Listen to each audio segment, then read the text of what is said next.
Good morning, and thank everybody for showing up. Just want to ask everybody to come together so that we can provide a update of the status of our investigation by Officer Sean Tuder. As we know, on Sunday at approximately 3 o'clock p.m., Officer Sean Tuder lost his life at the hands of Marco Perez. Give you an idea of what took place, a little bit of what took place. Officer Tuder, while scheduled to be off on that day, received information from a confidential informant, and he received authorization to come out and to follow up on the information that he received from a confidential informant. He coordinated with the on-duty supervisor to go to the area to lay eyes on the suspect in question, Marco Perez. As Officer Tuder pulled into the parking lot of Peach Place, Mr. Perez approached his vehicle at a rapid rate and caused Officer Tuder to have to take action. As a result of that, Officer Tuder and Marco Perez engaged in a scuffle. At some point, Marco Perez pulled a weapon and shot Officer Tuder multiple times. As a result of the injuries he sustained as a result of the gunshot, he later died from those injuries.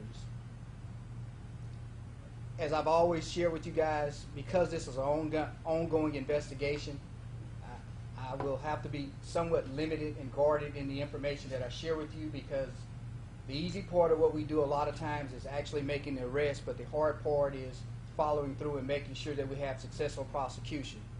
And because this case has not been prosecuted as of yet, there's still limited information that I can provide about the details and the facts of the investigation at this time.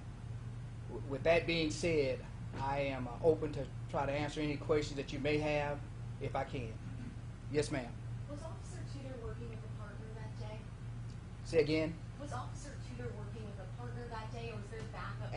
As I said earlier, he coordinated with the on-duty supervisor, and so he did have backup to come in there. And as I said earlier, because Marco Perez approached him, he had to take action before his backup could arrive on scene.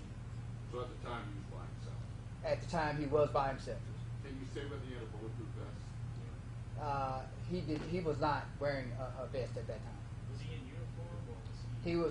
He was acting in a undercover capacity, and as a result of that, Peach Place Inn, we could not have driven a marked unit into that area and able to make contact with the individual. So in his undercover capacity, he was able to make contact with the individual by going in and being able to lay eyes on him before marked units pulled in.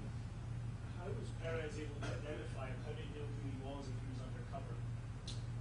Again, I told you that Marco Perez approached him, and so as he approached him, it caused the officer to have to take action and identify himself as an officer. Okay. Did Officer Tuder fire his gun, or was it just Marco Perez shooting at him? Again, that's part of the ongoing investigation, but what we believe at this point that Officer Tuder never had an opportunity to fire a shot. Do we know if he Some ever? reports maybe that there was the suspect had put out a thing saying, "I want to kill a police officer" on Facebook. We had asked you about that. And again, I can't answer that right now. I think I shared with you guys on yesterday that we're doing everything we can to try to verify the validity of some of that information, but right now I cannot confirm that at this point. I'm going to go back here to the back, and then I'll come back. Do we know if he was able to pull his weapon at any time, or just unable to fire it? As I said, this is an ongoing investigation, but it doesn't appear at this time that Officer Tuder ever fired his weapon. He did at one point have his weapon unholstered, and then he reholstered his weapon because of the physical contact that took place. He could not control the individual by having a weapon drawn and one free hand. So as a result of that, he had to holster his weapon, and at this point we don't know if he ever redrew his weapon.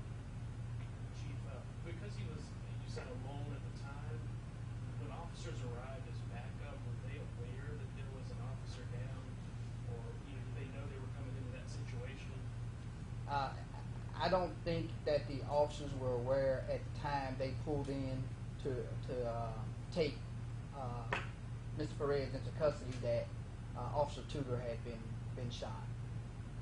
The gun Yes. that Mr. Perez fired, was that a stolen gun? We're still trying to verify that at this time. Do we know how many times Perez fired his weapon? He was shot multiple times. Again, because it's an ongoing investigation, the exact details I have to remain very vague on. Chief, are you able to tell us where he was shot? Again, because of the ongoing investigation, I have to remain vague on some of the details of the investigation. Can you say, I guess, in terms of the apartment complex, was this in the parking lot or something? This would have taken place in the parking lot. Yes, sir. Yes, sir. Do you think that there'd be any way possible if he was being lured to this place, seeing that Marco Perez charged at him? That would cause me to speculate, and so I don't want to speculate. I think that the facts will bear out when we go to trial what exactly took place, and that's our goal, is to make sure that everything that we say and do is factual, and that we're able to successfully prosecute Mr. Perez. Was there anyone else with Perez at the time when he came towards Officer Tuder? As of right now, I don't know that there was anyone else acting in concert with Marco Perez at that moment in time. I know that earlier, or last week, that his mother had been charged in connection to that false report that was filed. Do y'all know if she was still in contact with him up until this point? Was he on the run? Again, I would have to speculate, but the fact that she coordinated some of the stuff that she coordinated originally, I would say that there was still contact between she and he at some point. Is it possible to say a time frame an officer had been shot and then, the backup arrived 30 seconds, 2 minutes later, or I have not looked at the anything that would indicate rest of the time frame. There was a Facebook Live post and stuff, so I haven't looked at any of the details to tell me exactly what that time frame would be. But again, his backup was there very quickly. The confrontation itself was forced by Mr. Marco Perez by approaching Officer Tuder at such a rapid pace. Did he ever get a chance to radio in for help after Perez came towards him?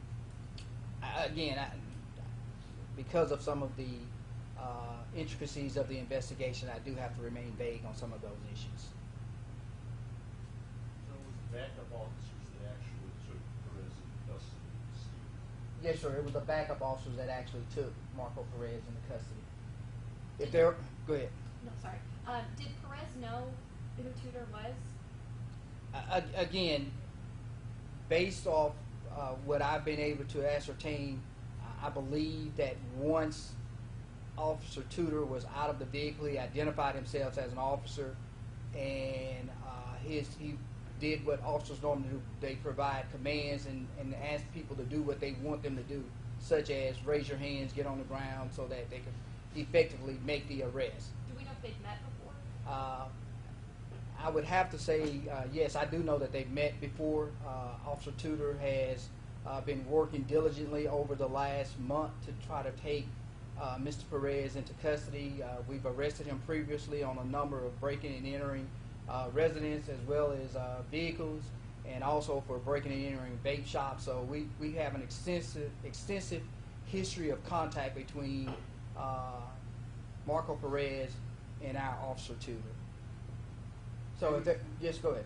can you say whether he was wearing a body camera and if there was any nearby surveillance video that helped show you? As we've canvassed the areas, we've only been able to gain surveillance video from one area at this point.